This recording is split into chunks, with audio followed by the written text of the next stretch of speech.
지난 주말에 광화문에서 극우 단체들의 집회가 있었고, 그걸 주도한 것이 한국 개신교 교회 목사 정광훈 씨로 알려져서 지금 한국 사회에서 개신교에 대한 원망과 원성이 하늘을 찌를 정도에 이르고 있어서요.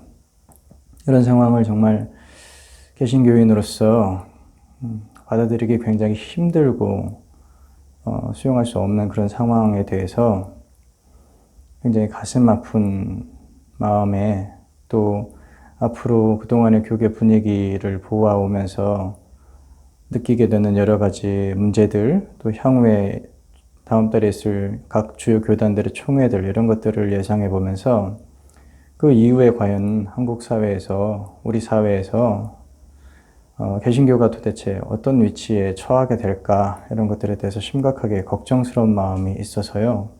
그것과 관련된 몇 가지 주제 강론을 좀 한 후에, 민숙이는 그 이후에 진행하도록 하겠습니다. 오늘 제목이 좀 비극적이에요.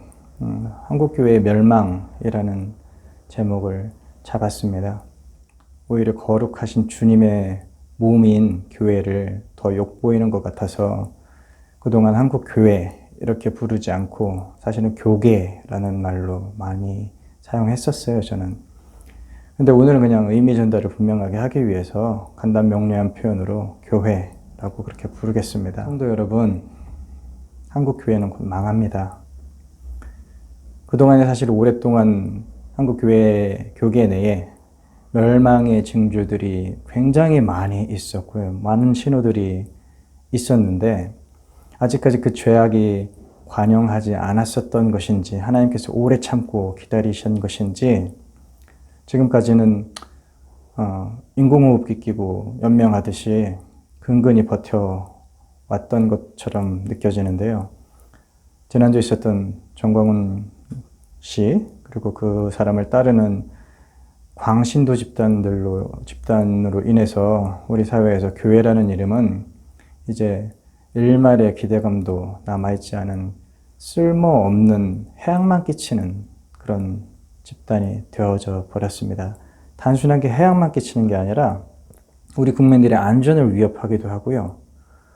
우리 시스템의 정면으로 도전하는, 법과 질서와 제도를 완전히 무시하고 시스템에 도전하고 전복하려고 하는 그런 백해무익한 그런 단체로 인지되어지고 있는 것 같습니다. 그동안 어떤 징조들이 있었는지 오늘 살펴보면서 그리고 이제 앞으로 대단히 가까운 미래에 어떤 일들이 예상되고 그런 예상들이 그대로 실현될 때 우리가 말하는 한국교회는 정말 멸망에 이를 정도로, 완전히 무너질 정도로 그렇게 멸망이 가속화되게 되지 않을까 하는 그런 전망들에 대해서 이야기해 보려고 합니다. 요즘 정광문이라는 이 정신 나간 사람이 자꾸 하나님 말씀 어쩌고 하면서 많은 사람들을 선동해 왔어요. 매번 선거철마다. 그래서 교계 안에서는 이 사람을 목사라고 하기보다는 정치 선동가 정도로 많이 치부되어져 왔습니다. 그렇다고 해서 한국 교육에 대해서, 정광훈에 대해서 이런 괴물이 자라날 만큼 이런 토양이 좋지 않았다는 것을 부정하는 것은 아니에요. 한국 교회에도 분명히 굉장히 큰 문제점들이 있습니다. 이 정광훈 씨는 우리 사회의 법과 질서를 무너뜨리려고 시도하고 있고요. 국민들의 안전과 생명을 위협해 할 정도의 지경에 이르게 됐는데, 그러다가 확진까지 됐다고 합니다. 그 교회당 다니는 사람들은 아무튼 그 많은 사람들이 집회에서 확진자들이 기하급수적으로 늘어나고 있었고, 그로 인해서 시민들의 안전이 위협받는 상황인데, 이 문제를 수습하려고 노력하는 방역당국에 협조하지 않는 여러 가지 상황들, 그런 뉴스 기사들을 접하면서 대한민국 교회가 이 전염병 코로나 사태의 초기 진원지라고 할 수 있었던 신천지, 우리가 이단이라고 부르잖아요. 그런 우리가 이단이라고 비난하는 신천지보다도 더 못한 바이러스 전파의 슈퍼 진원지가 되어져 버렸습니다. 본론으로 들어가겠습니다. 오늘 성경 본문은 예레미야 23장 전체인데요. 그 중에서 제가 간략하게 읽고 시작하겠습니다. 여호와의 말씀이니라. 내 목장의 양떼를 멸하며 흩어지게 하는 목자에게 화 있으리라. 그러므로 이스라엘의 하나님 여호와께서 내 백성을 기르는 목자에게 이와 같이 말씀하시니라. 너희가 내 양떼를 흩으며 그것을 몰아내고 돌보지 아니하였도다. 보라, 내가 너희의 악행 때문에 너희에게 보응하리라. 여호와의 말씀이니라. 여호와의 말씀이니라. 선지자와 제사장이 다 사악한지라. 내가 내 집에서도 그들의 악을 발견하였노라. 내가 너희를 온전히 잊어버리며 내가 너희와 너희 조상들에게 준 이 성읍을 내 앞에서 내버려 너희는 영원한 치욕과 잊지 못할 영구한 수치를 당하게 하리라 하셨느니라. 아멘. 예레미야는 눈물의 선지자라고 불렸어요.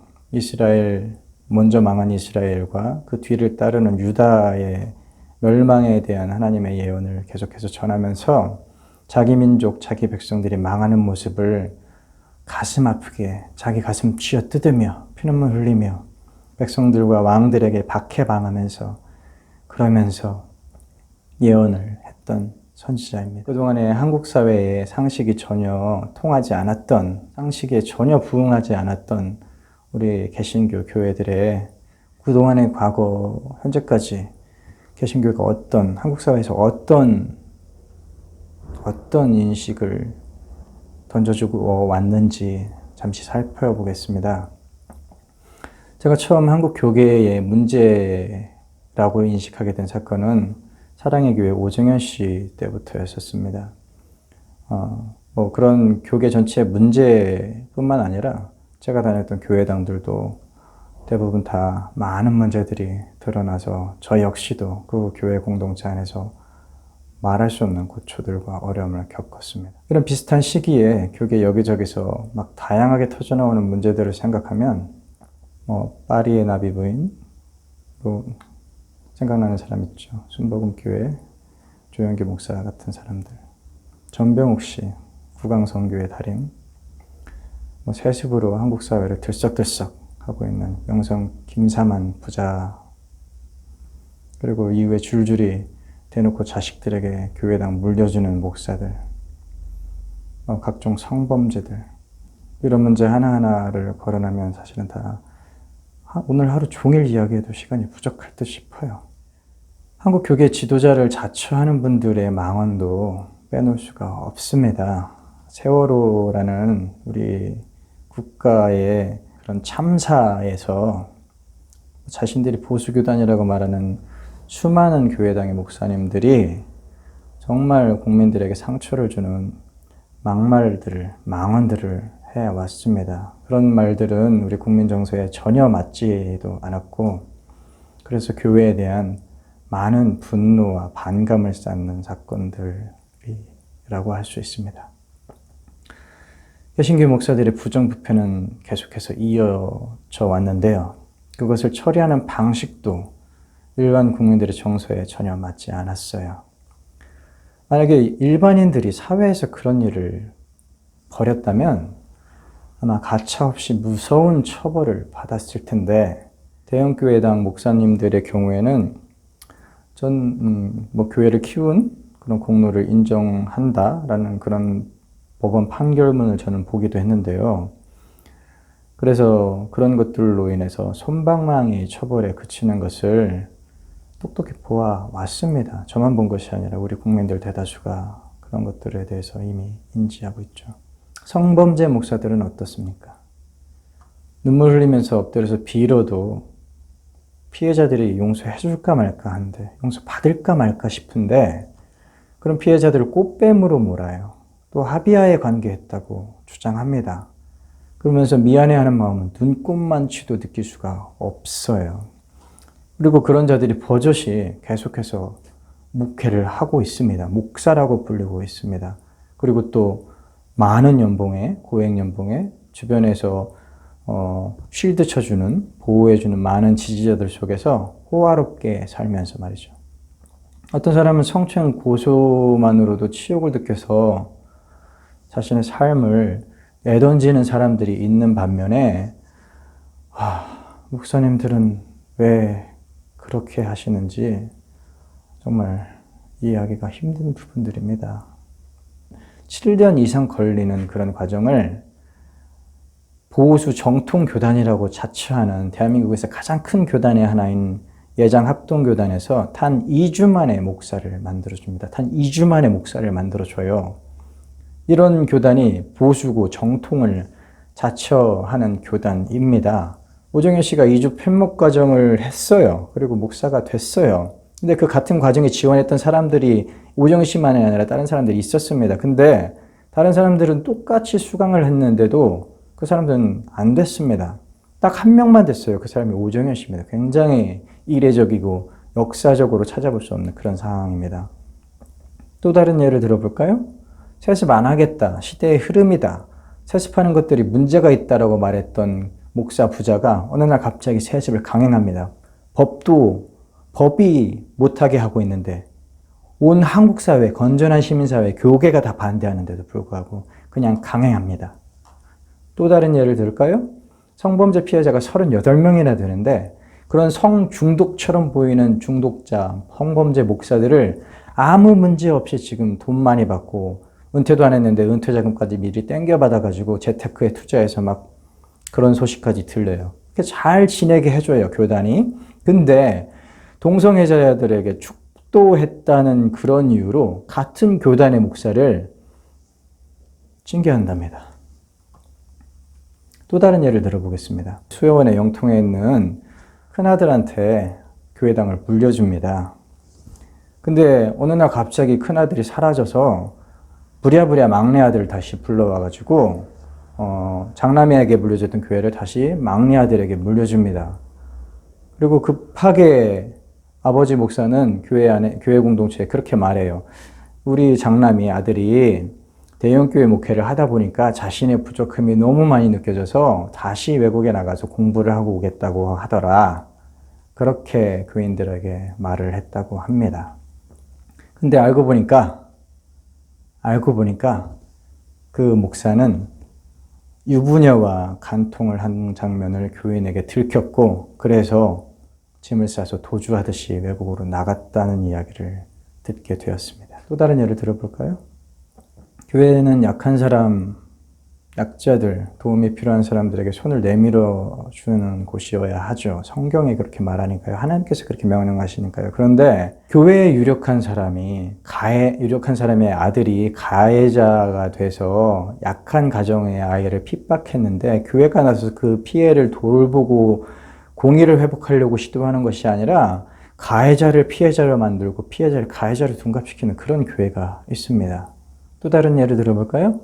한국교회 대표단체라고 주장하는 어떤 단체가 있어요. 한기총이라고 부릅니다. 한국기독교총연합회라고 불러요. 근데 이 단체는 그동안 한국 여러 교단들이, 주요 교단들이 이단이다라고 지정했었던 많은 단체들을 다 이단에서 해제시켜줍니다. 이런 일들에 대해서 흔히 교계에서 생각하기를 한기총의 많은 교단들이 한기총에서부터 탈퇴하니까 세력을 키우기 위해서, 돈을 모으기 위해서, 자금을 모으기 위해서다라고 그렇게들 판단하고 있습니다. 그러고 나서 지금은 말씀드렸던 그런 국가적인 재난사태까지 불러올 만큼 국민들의 안전을 위협하는 테러단체처럼 되어버렸어요. 이런 것 말고도 안타까운 사연들을 저한테 하소연하시는 분들의 그런 내용들을 하나하나 다 말씀드리자면요. 기억나는 대로 이야기를 해도 오늘 하루 종일 이야기할 수 있습니다. 앞서서 말했듯이 이런 목사들에게 날개를 달아준 법원의 판결들도 사실 큰 문제가 있습니다. 이해할 수 없는 것들이고요. 교회라는 세력을 등에 업고 있었기 때문인지 사법부에서 굉장히 솜방망이 처벌들을 계속해서 풀어줘서 범죄에 대한 이런 경각심 자체를 흐릿하게 만들어 버렸어요. 이런 불공정한 사회 정의를 각각의 잣대로 만들어버린 사법부의 책임도 굉장히 크다고 생각이 됩니다. 저 개인적으로 가장 아프게 느껴지는 것은요, 그 부패 목사들이 자신들의 지위, 이익을 지키기 위해서 일을 행하는 방식이 가장 가슴이 아프게 느껴져요. 잘못된 것을 일컬어서 우리는 불의하다라고 이야기합니다. 그 잘못된 불의한 상황들을 막고 방지하고 또 문제가 발생했을 때 그것에 대해 대처하기 위해서 법을 만들어요. 그런데 그 법을 지키지 않은 것을 불법이라고 우리는 말합니다. 그 불법이 벌어지지 않게 제도적으로 많은 안전장치들을 하거든요. 절차들을 만들어 놓습니다. 그런데 이런 절차들은 대형교회 목사님들한테는 아무 의미 없는 것들이 되어 있어요. 교단의 헌법으로 세습을 못하게 하는데도 여러 가지 편법들과 불법들과 절차 위반 모든 것들을 다 동원하면서 결국은 세습을 해버렸습니다. 이런 과정들을 통해서 보고 듣는 우리 국민들, 시민들, 그 다음에 교계의 건전한 성도들은 대형교회 목사들은 무엇을 하려고 해도 막을 수가 없구나라는 그런 실패감만 던져주고 있습니다. 법이 있어도 하고 싶으면 하고 반대하는 사람들은 수단과 방법도 가리지 않고 막 다 제거해버리고 그러기 위해서 법이 정한 절차와 방법들은 다 무시되고 법의 정신을 외면하고 목적을 달성하기 위해서 편법을 동원하고 그래서 결국은 자기들이 원하는 것을 결국에는 얻어내고야만 합니다. 이런 일들이 우리 사회에서 벌어졌다면 우리 시민들이 가만히 보고 있지는 않았을 텐데요. 불의하면 잘못했으면 최고 권력자들까지도 끌어내리는 우리 국민들이지 않습니까? 우리 사회는 그러한 공의를 회복해 가는데 건전한 의식으로 시민의식으로 발전되어 가는데 반대로 교회는 거꾸로 퇴보하고 더 불의를 조장하고 악을 행하고 이러니까 교회 안의 윤리가 세상의 윤리보다 현저히 저급해져 버렸고 그러니까 결국은 그 저급한 윤리는 결국 타락으로 이어질 수밖에 없게 되겠죠. 그게 지금 현재 이 나라 한국교회 개신교회 영성의 현 주소입니다. 이런 잘못된 불법들, 악행들, 교계 내에 이런 상황들을 바로잡아 보려고 노력하는 많은 사람들이 있습니다. 많은 목사님들도 계시고요. 많은 교계 시민단체들도 있어요. 근데 시대의 흐름을 막을 수 없다는 안타까움에 늘 저는 부딪히면서 절망하고 아파하는 경우들이 있습니다. 그것에 대해서도 말씀을 드릴게요. 지금 현재 상황들을 보면 굉장히 불가항력적이다라고 느껴지는 부분들이 있어요. 아무리 노력해도 이 흐름을, 시대의 분위기를 거스를 수가 없구나. 결국에는 멸망으로 뛰어가는구나. 멸망으로 그냥 막 가속 페달을 밟아서 열심히 브레이크 없이 막 뛰어가는구나 라고 느껴지는 것들이 있어요. 마태복음 13장 14절 15절에는요 그런 말씀이 있습니다. 너희가 듣기는 들어도 깨닫지 못할 것이요 보기는 보아도 알지 못하리라. 이 백성들의 마음이 완악하여져서 그 귀는 듣기에 둔하고 눈은 감았으니 이는 눈으로 보고 귀로 듣고 마음으로 깨달아 돌이켜 내게 고침을 받을까 두려워함이니라 하였느니라 라는 말씀입니다. 이 말씀은 마가복음 4장 12절 이하에서 또 반복이 됩니다. 근데 이 말씀은 요한복음에서도 또 한 번 다시 반복이 됩니다. 12장에서요.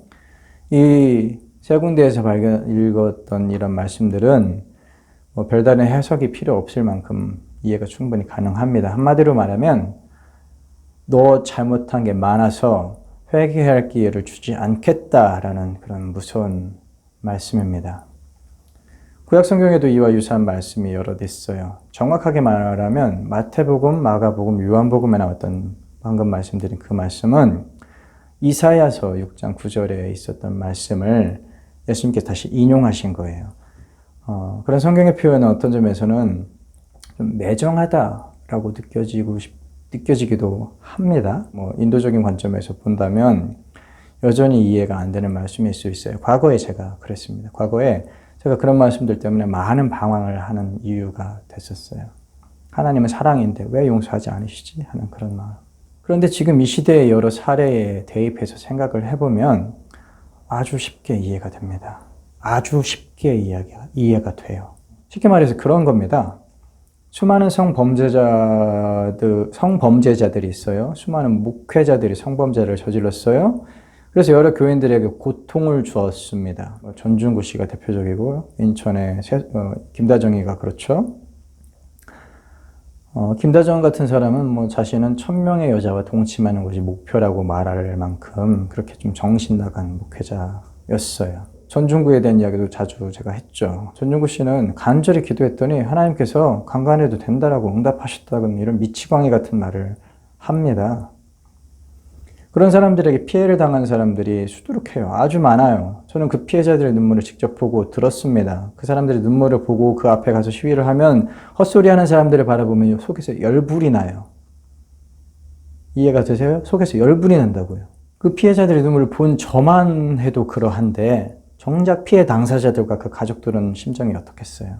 그런 사람들에게 정말 잘못했습니다 엎드려서 사과해도 용서를 받을까 말까 하는데 그런 고통 속에서 신음하는 사람들에 대해서 사과하기를 기다리는 거예요. 피해자들께서는 그 가해자들이 사과하기를 기다리는 거예요. 근데 이런 사람들은 전혀 뉘우침도 없어요. 진정성 있게 사과도 안 해요. 오히려 상대방을 꽃뱀이라고 몰아붙이고 그런 분들을 돕는 사람들이 이단 세력이라고 매도합니다. 교회를 흔드는 세력이라고 비난해요. 그렇게 어떤 시간이 지나면 어느 정도 시간이 지나면 그때는 혹시라도 그때 뉘우쳐서 사과하게 되면 이미 돌이킬 수 없는 지점을 지나버렸기 때문에 사과해도 이미 마음의 상처가 너무 커서 그 사과를 받을 수가 없습니다. 오직하면 성경에서 위로받기를 거절하였다라는 말도 있잖아요. 만약에 그런데 그런 사람들이 하나님 앞에서 뉘우쳐서 용서를 받게 된다면 그 피해자들, 자기를 괴롭혔던 그 가해자들이 용서받는 것을 보는 피해자들이 그런 사람들을 용서하는 하나님을 전적으로 믿고 싶어지겠습니까?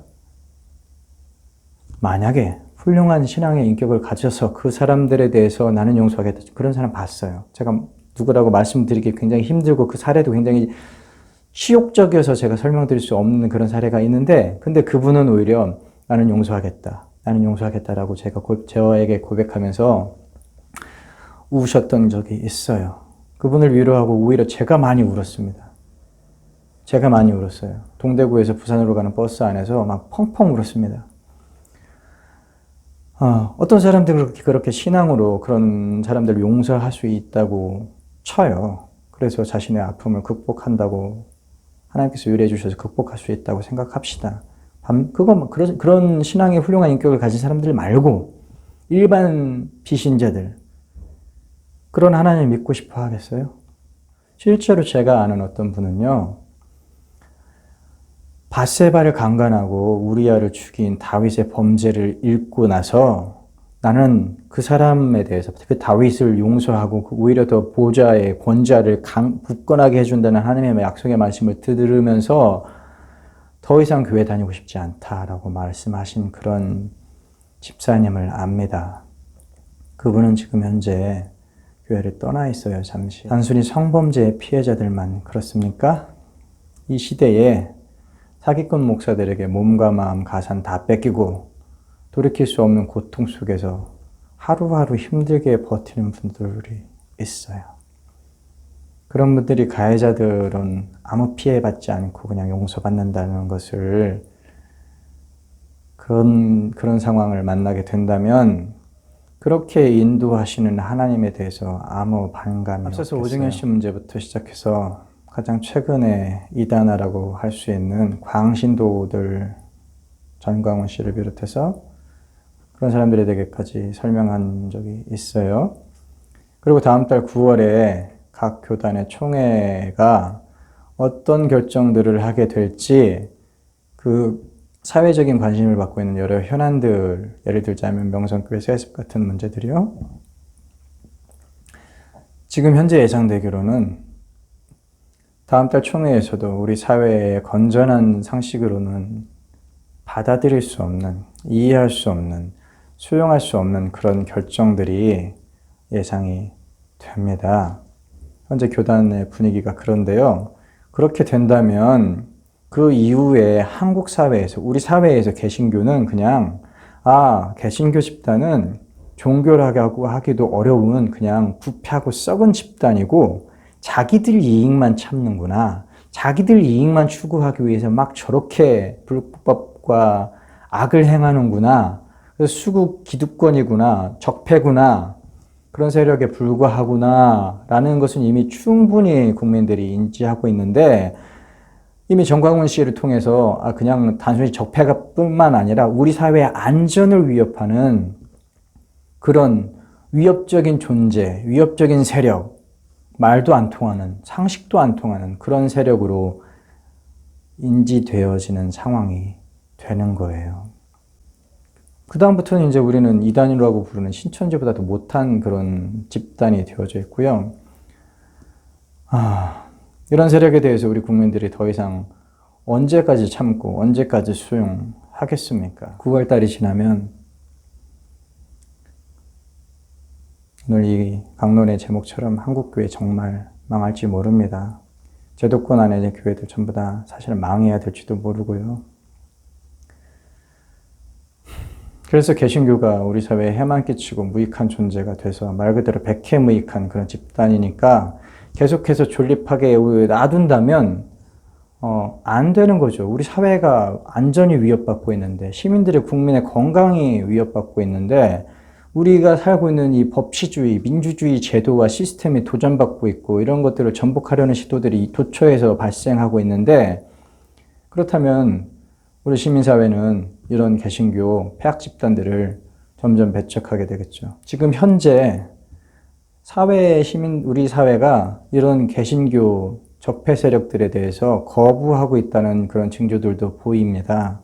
어떤 식당은 코로나19 사태 때문에 한 사람 손님도 아쉬운 시점이잖아요. 지금 경제가 다 곤두박질 치고 있다고들 하는데, 근데 손님들 중에서 당분간 교회 다니는 분들은 출입을 하지 마세요라는 이런 표진말 걸개를 걸어놓는 식당들이 있다고 그래요. 교회 다니는 사람들 돌아오지 마세요라고 걸개를 붙이는 그런 상점들이 있다고 그래요. SNS나 인터넷을 보세요. 도처의 교회와 교인들에 대한 비난은 이제 말할 수 없을 만큼 빗발치고 있어요. 저는 9월 21일에 있을 대한예수교 장로회 통합교단의 총회에서 명성세습 문제가 올바르게 종결되도록 교단 안팎의 분들을 만나면서 인터뷰도 하고 뛰어다니면서 읍소도 하고 성도들의 목소리를 듣고 공개하고 있는 중인데요. 그러면서 두세 가지 캠페인을 진행하고 있습니다. 저는 개인적으로 이번이 마지막 기회라고 느껴지는 그런 위기감이 있어요. 그래서 저 개인적으로도 굉장히 쉽지 않지만 어려운 형편인데도 불구하고 이 나라 곳곳을 다니면서 호소하고 다니고 있습니다. 교단 내부의 분위기는 그렇게 긍정적이지 않습니다. 원래는 3박 4일로 진행해 왔었던 교단 총회였는데요. 정교총회들이 코로나 때문에 1박 2일로 이렇게 줄인답니다. 근데 그 1박 2일로 줄어든 그것조차도 하루에 다 끝내려고 한다라는 그런, 하루에 다 끝난다고 하면 보통 교단 총회에서 오전에 등록을 합니다. 오후에는 신임 임원들을 선출하고 이치임식을 해요. 그게 하루가 다 가요. 그 말은 다른 논의하지 않겠다. 명성세습을 반대하는 12개의 노회의 헌의안이 올라와 있는데 그거 다루지 않겠다. 코로나라는 핑계로. 그래서 현실적으로 물리적인 시간 안에 이번 총회에서 우리 사회가 걱정하는 그런 것들을 바로 잡을 수 있으리라는 기대감은 사실 가지기 어려운 그런 분위기입니다. 이렇게 돌아가는 분위기를 가만히 살펴보고 있자면요. 이것이 마치 하나님께서 한국의 제도권 교회들, 기성 교단들 이런 것들을 다 망하게 하시려는가 보다라는 그런 생각을 하게 돼요. 왜냐하면 코로나19라는 세계에 유례없는 이런 전염병 사태가 어느 정도 좀 진정이 되는 그런 국면이었었죠. 지난주 이전까지는. 근데 장마인지 우기인지 말할 수 없을 그런 물폭탄이 대한민국에 터져서 수해복구에 다들 난리가 났었어요. 근데 이제 수해 문제도 이제 뒤천이고 최근에 물폭탄에 이어서 정광훈이라는 바이러스 폭탄이 터져버렸습니다. 그래서 한국 사회의 법과 제도를 뒤흔들고 있고요. 안전망을 위협하고 있고요. 법치주의를 지금 뒤집어 엎으려고 하는 그런 시도들까지도 횡행하게 이야기되어지고 있어요.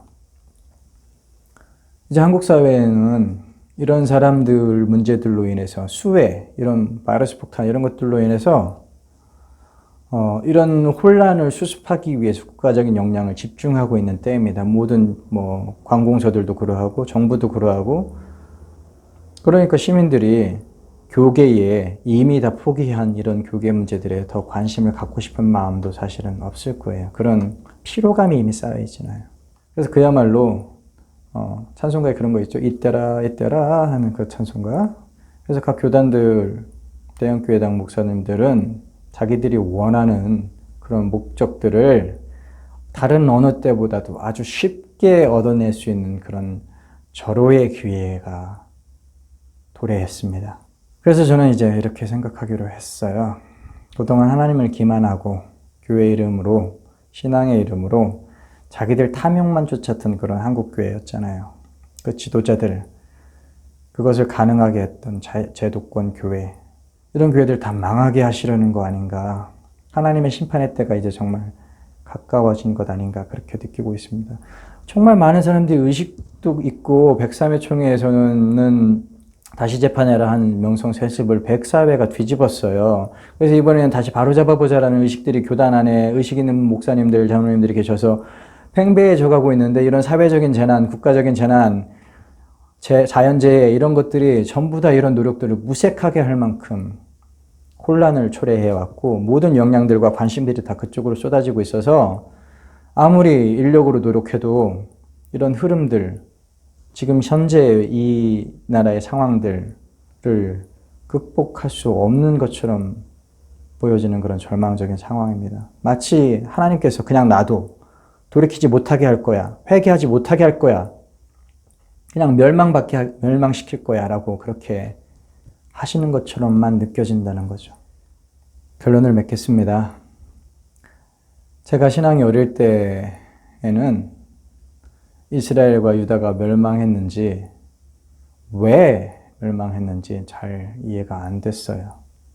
성경의 말씀들이 자주 읽었지만 그런가 보다 라고 했는데, 그게 구체적으로 어떤 상황이었는지 잘 이해가 안 됐어요. 근데 지금은 아주 잘 이해가 됩니다. 너무나 잘 이해가 돼요. 너무 아프게 이해가 돼요. 특히 예레미야서를 읽으면 그 시대의 상황과 지금 시대 상황이 너무나 똑같다고 느껴집니다. 아마도 지금처럼 교회당 내의 윤리가 사회윤리에 현저히 떨어지는 그런 저급한 수준이었을 겁니다. 정확히 지금처럼요. 과거에는 교회 내부의 윤리의식이 사회보다 월등히 높았어요. 그리스도인들이 세상과 분리되어서 살아야 됐을 만큼 세속적인 가치와 윤리들은 저급했고, 교회의 윤리는 월등했습니다. 높았습니다. 그래서 세상의 빛이 되고 소금이 될 수 있었어요. 그래서 높은 윤리의식으로 우리 사회를 교회가 선도하고 이끌어 갔었습니다. 그리고 국가와 민족을 위해서 국가적인 어려움을 그리스도인들이 극복하기 위해서 필요한다면 자기 생명까지 내어놓으면서 헌신했습니다. 그래서 사람들이 그리스도인들은 다르구나, 그렇게 해서 교회를 존경했었고, 그래서 교회는 세상을 밝히 비치는 빛이 될 수 있었습니다. 그런데 지금은 아니잖아요. 세상보다 비교도 안 되는 저급한 윤리가. 우리 사회는 불의와 악에 대항하고 세상을 바로잡아가는데, 교회는 내부에서부터 악을 키우고 불의를 조장하고 오히려 세상을 위협하는 수준으로 타락해져 버렸어요. 이런 단체를, 이런 집단을 오래 지속되게 놔두면 그 사회가 건강해지겠습니까? 그래서 결국에 이런 단체들은 망합니다. 지금 교회의 모습이 망하기 직전에 부패하고 타락한 그런 모습들이라고 해야 합니다. 그래서 여러분, 아픈 말이지만 한국 교회는 이제 곧 망할 겁니다. 망해야 돼요. 그렇다고 해서 거룩하신 하나님께서 세우시는 교회는 아주 망하지는 않을 거예요. 새순이 돋아나게 하실 것이고요. 다시 일으켜 세우실 겁니다. 우리가 사는 시대 속에서 우리에게 하나님께서 어떤 것을 기대하고 계신지, 하나님의 마음이 무엇인지 그걸 생각하면서 우리 자신을 지키기 위해서 노력하는 것이 이제 중요하고요. 세상의 시류에, 교계의 시류에 휩쓸리지 않도록 노력해야 되고, 교회당이 아니더라도 우리 믿음을 굳건하게, 건전하게 지키는 것이 다른 어느 때보다도 더 중요해졌습니다. 이런 것들을 생각하면 너무 실망스럽고 아파서 어떤 때는 머리를 바닥에 쳐박고 엉엉 울 때가 많아요. 정말 너무 아파요.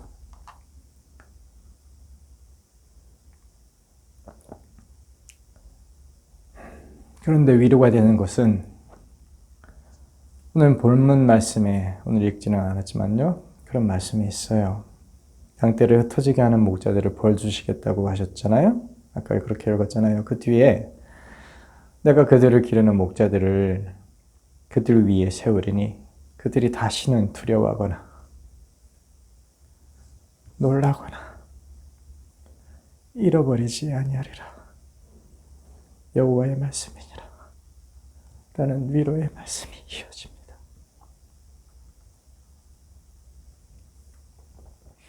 그러므로 여호와의 말씀이니라. 보라, 날이 이르리니 그들이 다시는 이스라엘 자손을 애굽 땅에서 인도하여 내신 여호와의 사심으로 맹세하지 아니하고 이스라엘 집 자손을 북쪽 땅 그 모든 쫓겨났던 나라에서 인도하여 내신, 쫓겨났던 나라에서 인도하여 내신 여호와의 사심으로 맹세할 것이며 그들이 자기 땅에 살리라 하시니라 라는 말씀입니다. 그러니까 이 말씀을 믿고 기다리면서 하나님께서 이 땅의 교회를 다시 일으켜 세우실 때까지 인내하면서 참고 노력하기를 바랍니다. 어느 날 그렇게 고백하는 날이 속히 오기를 기대해요. 하나님께서 우리를 돌이키실 때에 우리가 꿈꾸는 것 같았습니다. 이런 이야기하는 것 있죠, 시편에. 포로에서 돌아와서 예루살렘에 도착한 백성들 중에는 과거에 영화롭던 성전을 보고 기억하면서 폐허가 된 성전을 보고 눈물을 흘리는 그런 백성들도 있었어요. 이 땅의 교회가 다시 하나님의 은혜로 세워질 때는 과거의 영화가 없을지도 모릅니다. 그러나 미래의 어느 순간에, 어느 때에 예수신앙이, 건전한 올바른 예수신앙이 번영하고 부흥하고 흥왕할 그때를 위해서 지금 우리는 하나님께서 새로 돋게 하시는 새순이 되어야겠습니다. 희망을 가지고 앞으로 계속해서 나갑시다.